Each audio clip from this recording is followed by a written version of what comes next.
In this video, we're going to be working with geometric sequences, right? Very similar to the arithmetic sequences, this has something in common.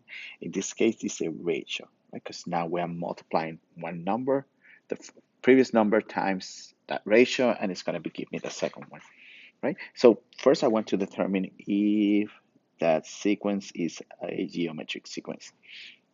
So what I'm going to do is first, I'm going to divide the second one divided by the first one. So that's -2. Then I'm going to do the same one, the third one divided by the second one. It's -2. And the fourth one divided by the third one, 2. Right? So in this case, as you can see, that ratio is the same for all of them. So we're going to call that ratio -2. We're going to call it R. Right? So because that sequence, that ratio right here is the same on all of the division, that means that it is a geometric sequence, and we can continue working, right? Okay, so my formula for the explicit geometric formula is a sub n equals a sub 1 times r to the n minus 1. Again, remember that n is the number of terms. So in this case, I want to write my formula. So my first term, so a sub n on this problem is -4 times r to the n minus 1. Right? The instruction is telling me that I want to find the eighth term. So that means that in this case, n equals 8.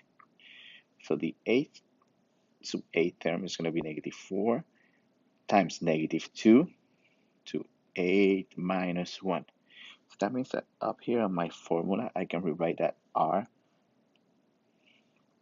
as a -2, right? Because we know that my r in this case is -2. So a sub a equals -4 times -2 to the 7. So that means that working on your calculator, so -4 times -2 to the 7. So I have a mistake. 4 times -2 to 7, right? So this is a sub 8 equals 512, right there.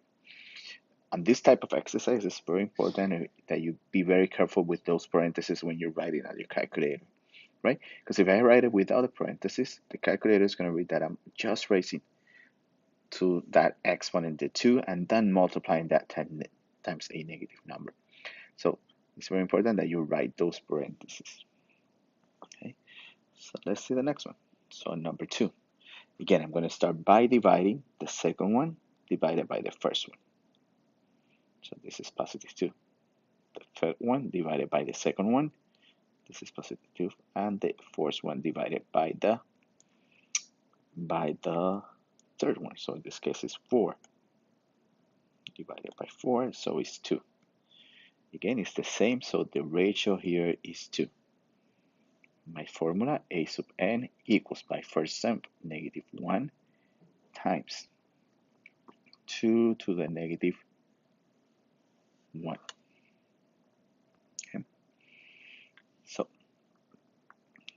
I'm going to find my eighth term. So a sub a equals -1 times 2, 8 minus 1. So -1 times 2 to the 7. So this is -128. That's it. So I have my formula, I have my ratio, and I have my eighth term.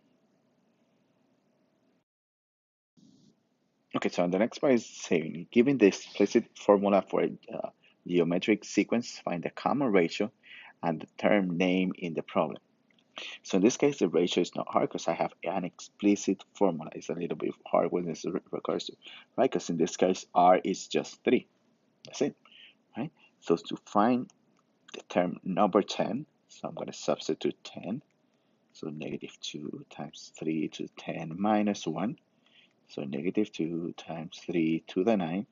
And I'm going to go to my calculator. Again, be very careful when you write this on your calculator and put that times 3 to the 9. So this is -39366, right?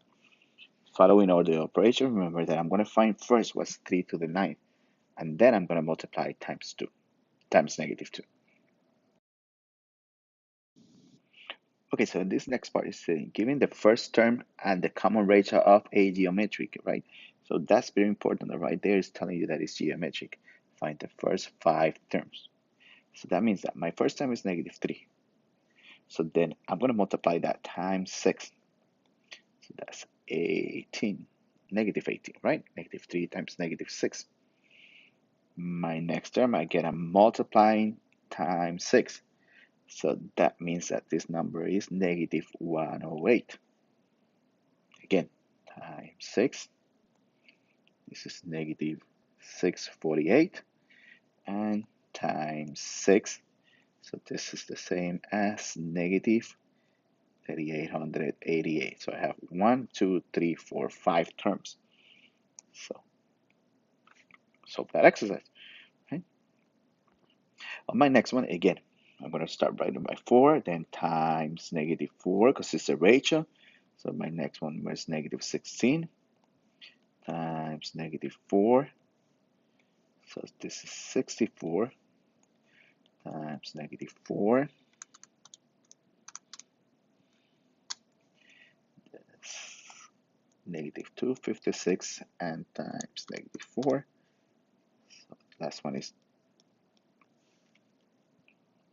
1024, right? So I'm multiplying times -4. That's it.